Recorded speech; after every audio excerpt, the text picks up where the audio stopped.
Të televizionit Klan Maqedoni dhe të gjithë ju që na ndiqni drejt për së drejti në rrjetet tona sociale, në Facebook, në Tetova Sot dhe tek unë Evriademi. Jemi drejt për së drejti nga Koçani, aty ku ka ndodhur tragjedia, ku kemi deri në këto momente 51 të vdekur dhe mbi 100 të plagosur si pasojë e zjarrit që ka bloi diskotekën Puls këtu në Koçan. Ne kemi mbritur në vendin e ngjarjes dhe sipas të gjitha informacioneve të cilat kemi arritur të kuptojmë, licenca e klubit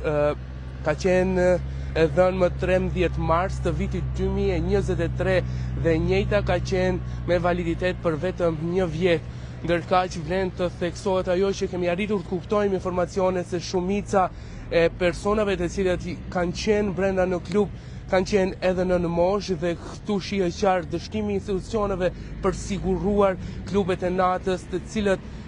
realisht nuk duhet të lejojnë që të pranojnë fëmijë në moshën 18 vjeçare. Ndërkaq, po ashtu vlen të theksohet që ky klub, licenca e të cilit ka skaduar më 13 mars të vitit 2024, pse prej atë here deri më sot institucionet tona kompetente, relevante për këtë punë nuk kanë ndërmarrë masat e nevojshme për të parë se si mund të funksionojë një klub nate pa licencë adekuate. Pra ajo që tragjedia që ka ndodhur është fatkeqësi për gjithë familjarët e viktimave, por ajo që duhet shihet është se si institucionet tona kompetente kanë dështuar në funksionimin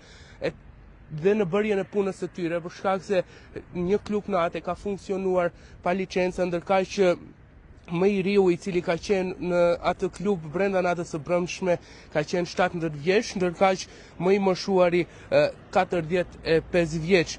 Deri në këto momente familjarët shumët janë mbledhur edhe përpara spitalit në Koçan ku presin informata për të afërmit e tyre. Njëri prind i cili ka humbur djalin e tij 21 vjeçar, i mllëfosur dhe në gjendje të rëndë, ka thënë se duhet të gjithë të dalin para drejtësisë ata të cilët e kanë lënë këtë klub të funksionojë pa licencë. Në vendin e ngjarjes në mëngjesin e sotëm ka qenë edhe presidentja Gordana Ciljanovska, e cila ka shpreh ngushëllime tek familjarët, por gjithashtu me lot në sy ka thënë që kjo ditë është një ditë zije për të gjithë Maqedoninë e Veriut. Pamjet dhe xhirimet të cilët kanë dalë në fakt në rrjetet sociale, të cilët përkojnë me natën e kopshme ku humbën jetën 51 persona, me të vërtetë janë pamje të tmerrshme, të cilat shihet qartë se si është gjegur i tëri klubi i natës Puls këtu në Koçan. Ne do të vazhdojmë gjatë tërë ditës të qëndrojmë në Koçan dhe do të ndjekim disa lokacione. Në fakt do të jenë ekipet tona të shpërndara nëpër Koçan për të parë nga afër të gjithë rrjedhojën e kësaj tragjedie.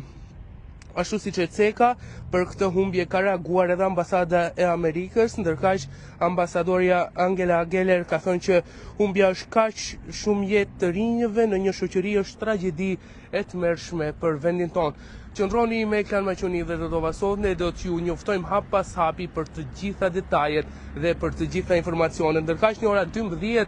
Ministri i Punëve të Brendshme do të mbajë një preskonferencë përpara stacionit policor këtu në Koçan. Ekipet tona do të jenë atje për të ndjekur preskonferencën e Ministrit të Punëve të Brendshme. Qëndroni drejt për së drejti me pamjet e Klan Maqedoni dhe Tetova Sot.